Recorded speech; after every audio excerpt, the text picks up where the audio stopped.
আমাদেরকে আমাদের আল্লাহ দুনিয়া ছাড়তে বলে নাই, আখিরাত ভুলতে বলে নাই, দুনিয়া বাদ দিতে বলে নাই। আল্লাহ ওয়ালা তানসা নাসিবাকা মিনাদ দুনিয়া, আল্লাহ বলছে বান্দা দুনিয়া ভুলে যেও না।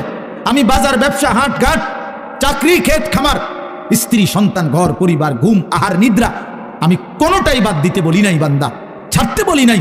আমি আল্লাহ তোমাদের জিন্দিগি বানাইছি দুইটা, একটা হলো দুনিয়া আর একটা হলো আখিরাত।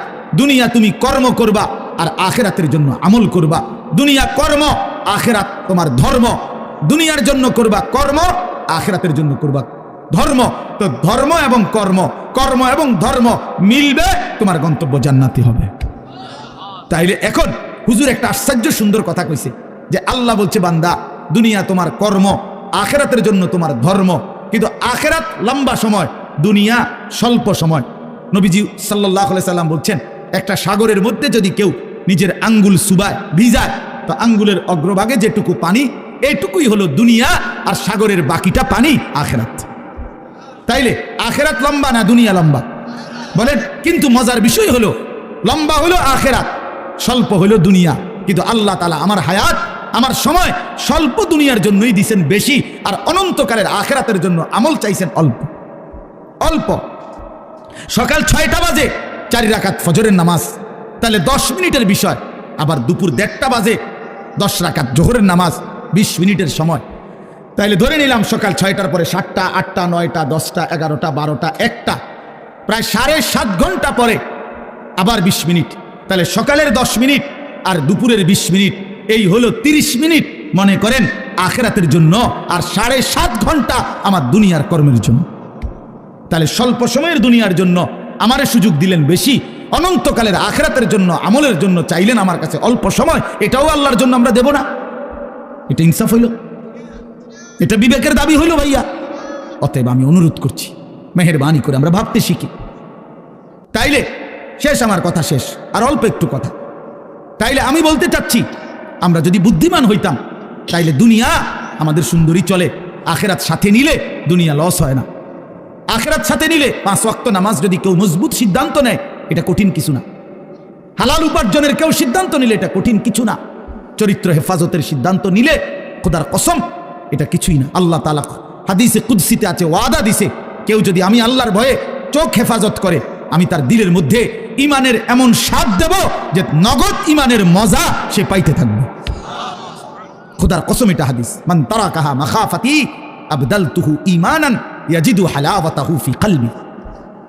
তাহলে গুনাহ ছেড়ে দিলে, আল্লাহকে মেনে নিলে, আল্লাহর ইবাদত করিলে খুব কঠিন কিছু না, খুব কঠিন কিছু না। এই জন্য প্রিয় ভাই আমার, বাপ আমার, এই শেষ বেলায় আমি এই অনুরোধটাই করতে চাই, আমরা যদি বুঝি আখিরাত আমাদের জিন্দেগি, পরকালের জন্যই আমাদের প্রস্তুতি। আল্লাহর কথা হচ্ছে, কোরআনের কথা হচ্ছে, ওলামায়ে কেরাম নসিহত করতেছেন, এই সময়ও যদি আমার দিল আন্তরিক না হয় তো আর হবে কখন? আর হবে কখন? কোরআনুল কারীমের মধ্যে আছে, আল্লাহ তাআলা বলেন ফাবিআইয়ি হাদিসিন বা'দাহু ইউমিনুন। আল্লাহ তাআলা বলেন বান্দা এই কোরআনের চাইতে দামি আর কোন কথা বললে তুমি বিশ্বাস করতা? তুমি বলো। আল্লাহ নিজে জানতে চাচ্ছে আমাদের কাছে। ফাবিআইয়ি হাদিস, 23টা বছর আমি আল্লাহ কোরআন নাজিল করলাম, সর্বশ্রেষ্ঠ ফেরেশতাকে দিয়ে নাজিল করলাম, জিবরাইল, সর্বশ্রেষ্ঠ রাসূলের কাছে নাজিল করলাম, 23 বছর নাজিল করলাম, 30 পারা কোরআন নাজিল করলাম।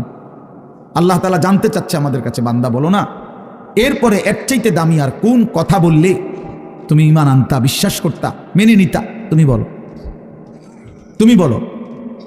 এজন্য কোরআনুল কারীমের প্রতি আন্তরিক হওয়া, আল্লাহর কথার প্রতি সর্বোচ্চ মনোযোগী হওয়া, এটা আল্লাহর আদেশ, কোরআন শরীফের আদেশ এটা।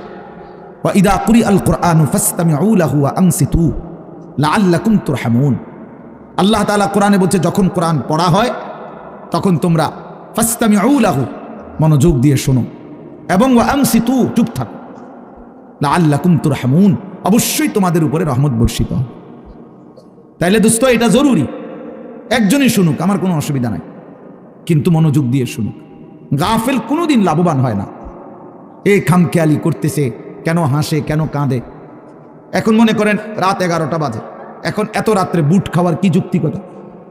না কথার কথা, ইনসাফ করে বলেন ভাইয়া, মস্কারি করো না, ভাবতে শেখো। একটা বিবেক কি বলে? রাত 11টা বাজে, এটা কি যৌক্তিকতা হইতে পারে? আল্লাহর কথার প্রতি খামখেয়ালি, এই অপদার্থই থেকে যায়। এ জীবনেও কোনোদিন জিন্দিগি সুন্দর হয় না, গাফেলের জীবন কখনোই সুন্দর হয় না। এই খামখেয়ালি আর কি, অবহেলা। কোরআন শরীফে আছে, আল্লাহ তাআলা স্পষ্ট বলছেন, যত লোক জাহান্নামী হবে, সমস্ত জাহান্নামী ব্যক্তির একত্রিত পরিচয় আল্লাহ বলছেন উলাইকা হুমুল গাফিলুন, এরা মূলত গাফেল। এজন্য ভাইয়া বুট বাদামও খাইও না। আমার কথা হলো অল্প সময় দিল দিয়ে আন্তরিকতা নিয়ে নিজের ভালো, নিজের কল্যাণের জন্য আল্লাহর কথা শুনলে বরকত হবে। আল্লাহর কথা শুনলে বরকত হবে। লাআল্লাকুম তুরহামুন, আল্লাহ বলছে মনোযোগ দিলে, চুপ থাকলে আমি আল্লাহ তোমাদের উপরে রহমত বর্ষণ করব, রহমত বর্ষণ করব। কোরআন শরীফে আছে স্পষ্ট, ওমান আযলামু মিম্মান যুক্কিরা বিআয়াতি রাব্বিহি সুম্মা আ'রাযা আনহা। তার চাইতে বড় জালেম, পাপী আর কেউ হইতে পারে না, যার সামনে আল্লাহর কোরআন তিলাওয়াত করা হয় অথচ সে তার থেকে বিমুখ, অমনোযোগী। খোদার কসম আল্লাহ বলছে সে সবচেয়ে বড় জালেম। ইন্না মিনাল মুজরিমিনা মুনতাকিমুন, আল্লাহ বলেন এমন পাপী, এমন নাফরমান থেকে আমি নিজে প্রতিশোধ নেব, প্রতিশোধ নেব। তার মানে জীবনভর আল্লাহ তাআলা এটা ওয়াদা দিয়ে রাখছে, আমার কথার প্রতি অবজ্ঞা করলা, তোমার প্রতিশোধ আমি নেব, তোমার বরবাদি তুমি দেখবা নিশ্চয়। এই জন্য আমরা আন্তরিক হওয়া চাই আল্লাহর কথার প্রতি। কোরআনুল কারীমের মধ্যে আছে তাকশাইরু মিনহু জুলুদুল্লাযীনা ইয়াখশাউনা রাব্বাহুম। আল্লাহ পাক নিজে বলছে, কোরআনুল কারীমের বৈশিষ্ট্য, কোরআন যখন মুমিন শুনবে তো যাদের কলিজার ভিতরে আল্লাহর ভয় আছে তাদের শরীরের চামড়া পশম সহ দাঁড়িয়ে যাবে, শিহরে উঠবে শরীর, সারা দেহের চামড়া নড়ে উঠবে। আল্লাহর কোরআনের বৈশিষ্ট্য এটা। হাদিসের মধ্যে আছে, আল্লাহ নবী সাল্লাল্লাহু আলাইহি সাল্লাম হযরত আব্দুল্লাহ ইবনে মাসউদ বলছেন, আমি নবীজির সামনে কোরআন পড়ে শুনাইলাম, নবীজিকে শুনাইছেন উনি। তিনি বলেন আমি 40 আয়াত একটানা নবীজির সামনে তেলাওয়াত করলাম, মাথা নিচের দিকে নামাইয়া। 40 আয়াত পড়ার পর নবীজি আমাকে বললেন হাসবুকাল আন, এখন থামো। এই লাল শার্ট, এই যে খুঁটির মধ্যে হেলান দিয়ে আছো তুমি, তুমি সরো এখান থেকে, ফালতু কোথাকার বেটা, ফাইজলামি করো কেন এখানে? তোমার তো বাধ্য করে নাই কেউ, ফাইজলামি না থামলে বাইরে যাও। মস্কারি করে অনেকে আছে এমন গাদ্দার যে হুজুর আমি কোনোদিন কারো কথা শুনি না, আপনি বললে হবে কি? কথা বোঝেন নাই? সাবধান ভাইয়া, আমার কোনো আপত্তি নাই, তুমি চলে যাও, কোনো সমস্যা নাই, গাফেলকে বলে কোনো দরকারই নাই আমার। কিন্তু আল্লাহর কথার প্রতি মনোযোগী হইতে হবে। প্রতি ঘন্টা আমারও, প্রতি ঘন্টা আপনারও, প্রত্যেক মিনিট আমারও, প্রত্যেক মিনিট আপনারও। যে হায়াত আপনার যায় সেই হায়াত আমারও যায়, প্রত্যেক সেকেন্ড আমারও যায়, আপনারও যায়। এক বুজুর্গকে আমরা কিতাবে পড়ছি, কিমাতুজ জামান ইনদাল উলামা, একটা প্রসিদ্ধ আরবি কিতাব আছে, ওলামায়ে কেরামের নিকট সময়ের মূল্য।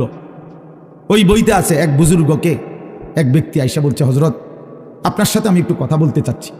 হজরত বললেন কোনো দিনই মাসআলা? বললেন না, এমনি একটু কথা বলবো। উনি বলছেন তাহলে তুমি সূর্যকে যেটুকু সময় তুমি কথা বলবো ওইটুকুর জন্য থামায় রাখো। কসম আমরা কিতাবে পড়ছি। উনি বলছে তুমি সূর্যকে থামায় রাখো, যেটুকু সময় তুমি আমার সাথে কথা বলবা ওইটুকু সময়ের জন্য যদি তুমি সূর্যের গতি থামায় রাখতে পারো তাহলে কথা বলতে পারো, নাই তো আমার এইটুকু সময় তুমি নষ্ট করার কোনো অধিকার রাখো না। এই 20 মিনিট তো আমার সময়, তুমি আমার সেই 20 মিনিট নষ্ট করবা কেন? এই আধা ঘন্টা তো আমার টাইম, তুমি আমার হায়াতের আধা ঘন্টা নষ্ট করবা কেন? হ্যাঁ, প্রয়োজনীয় মাসআলা হলে বলতাম, শুধু শুধু কথা, শুধু শুধু কি জামা এটা জাফানি টরে কত দিয়া লইছেন? 260 টাকা। ধরু মিয়া 220 টাকা দিয়া সিল্লাইয়া বেছে। হ্যাঁ, আমারে কইতেন মিয়া কয় গজ লাগবে মিয়া? হ্যাঁ, আমার পরিচিত কত দোকান আছে। হ্যাঁ, এই মানে এই বলতেছে এটার উপরে বেডার এটা সিলাইয়া আজকে 3 মাস হয়ে গেছে, ওই জামাটা পরে হে এখন 220 টাকা দিয়ে কাপড় কিনে। এগুলা অপ্রয়োজনীয় কথা না, বেহুদা কথা, অনর্থক কথা। এই জন্য দোস্ত ভাইয়া, জিন্দিগি এত গাফিল হইতে নাই, সারাক্ষণই খামখেয়ালি, হাসি মজাক ঠাট্টা, এত মাতাল, এত পাগল, এত প্রতিবন্ধী। তুমি প্রতিবন্ধীর দিকে তাকায় দেখো, পাগলের দিকে মাতালের দিকে তাকায় দেখো, সে তো সারাক্ষণ অ্যাবনর্মাল। কিন্তু ইমানদার মোমেন সুস্থ মানুষ তার